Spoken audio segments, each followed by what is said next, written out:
नमस्कार दोस्तों, supreme court से आखिरकार चुनाव आयोग को राहत मिल चुकी है। जी हां दोस्तों, लोकसभा चुनाव में वोटिंग प्रतिशत के साथ जो धांधली हो रही थी उसको लेकर सुप्रीम कोर्ट में बूथ वाइज वोटर्स का डेटा जारी करने के लिए एक याचिका दायर की गई थी, जिस पर आज सुप्रीम कोर्ट में सुनवाई हुई। इस याचिका की सुनवाई जस्टिस दीपांकर दत्ता की बेंच कर रही थी। वहीं ये याचिका एडीआर की तरफ से दायर की गई थी और इसमें मांग की गई थी कि 48 घंटों के अंदर लोकसभा चुनाव में डाले गए सभी वोटों की संख्या के साथ ही सभी पोलिंग बूथों पर वोटर्स का लास्ट डेटा देश के सामने रखा जाए। चुनाव आयोग अपनी वेबसाइट पर जो फॉर्म 17C है उसको अपलोड कर दे, जिससे कि तमाम जनता जो है वो ये डेटा देख सके, जिसे जारी करने से चुनाव आयोग लगातार मना कर रहा था, साफ इनकार कर दिया था। और इसी कारण से एडीआर ने सुप्रीम कोर्ट की तरफ रुख किया था, क्योंकि उनका कहना था कि अगर ये डेटा समय से जारी नहीं हुआ तो वोटिंग के जो आंकड़े हैं उनके साथ छेड़छाड़ हो सकती है। दोस्तों, अब इस मामले पर दीपांकर दत्ता की बेंच ने चुनावी डेटा को जारी करने का निर्देश देने से साफ तौर पर मना कर दिया है। यानी कि अब चुनाव आयोग को सुप्रीम कोर्ट से राहत मिल चुकी है। चुनाव आयोग को अब डेटा जारी करने की जरूरत ही नहीं पड़ेगी। दरअसल दोस्तों, सुप्रीम कोर्ट का कहना है कि चुनाव चल रहा है और बीच में दखल नहीं हो सकती है।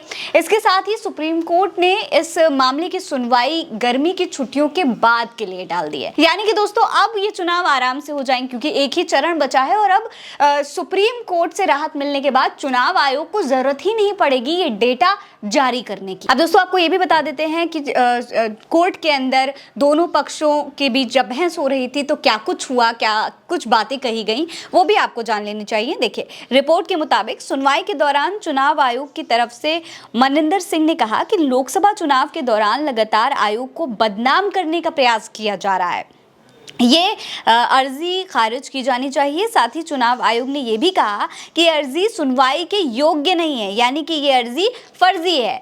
चुनाव आयोग लगातार जो अर्जी लगाई जा रही थी, जो याचिका लगाई जा रही थी, उसे पहले भी खारिज करने की बात कर रहा था, गलत बता रहा था और अब कोर्ट के सामने भी उसने यही बात कही। दोस्तों, अब देखिए आगे इस पर क्या हुआ।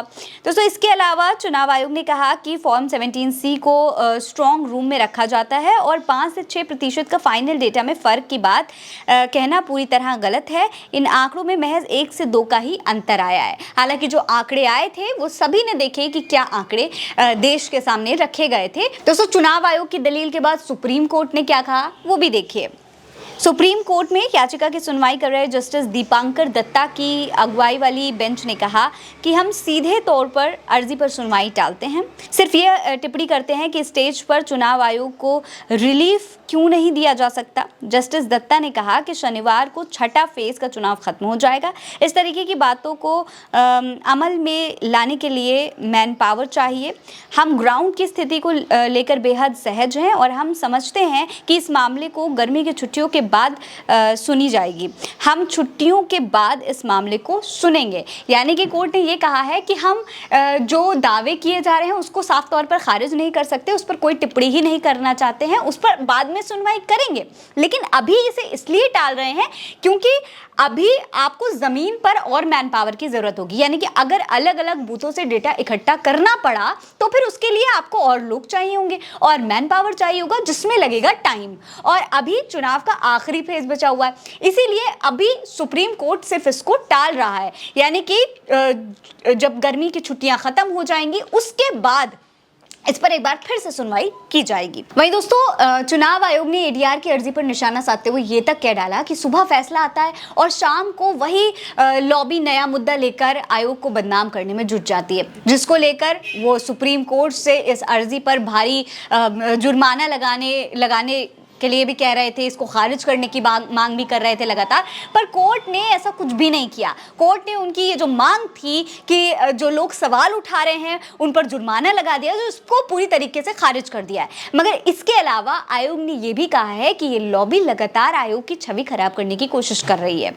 और चुनावी प्रक्रिया को लेकर भ्रम फैलाने में जुटी हुई है, जिसको लेकर आयोग ने संविधान के अनुच्छेद 329B का हवाला देते हुए कहा है कि इस अनुच्छेद के तहत साफ तौर पर कहा गया है कि चुनाव के दौरान ऐसी अर्जी को मंजूरी नहीं दी जा सकती है। हालांकि दोस्तों, सुप्रीम कोर्ट के इस फैसले के बाद चुनाव आयोग को राहत तो मिल गई है, पर चुनावी डेटा को लेकर लोगों के मन में जो शंका थी वो अभी और ज़्यादा बढ़ती हुई नज़र आ रही है। लोगों का कहना है कि अगर इस मामले में सुनवाई गर्मी की छुट्टियों के बाद होती है, तब तक तो चुनाव का परिणाम भी आ जाएगा और देश को अपना प्रधानमंत्री भी मिल जाएगा। पर यहाँ पर जो जनता के जो सवाल थे वो लगातार बरकरार रहेंगे। अब सुप्रीम कोर्ट गर्मी की छुट्टियों के बाद इस मामले में सुनवाई करेगा, लेकिन तब तक के लिए लोगों के सवाल वैसे ही बरकरार हैं। आपका इस पर क्या कहना है? अपनी राय में कमेंट सेक्शन में लिखकर जरूर बताइएगा। ये खबर आप उल्टा चश्मा यूसी पर देख रहे हैं। नमस्कार।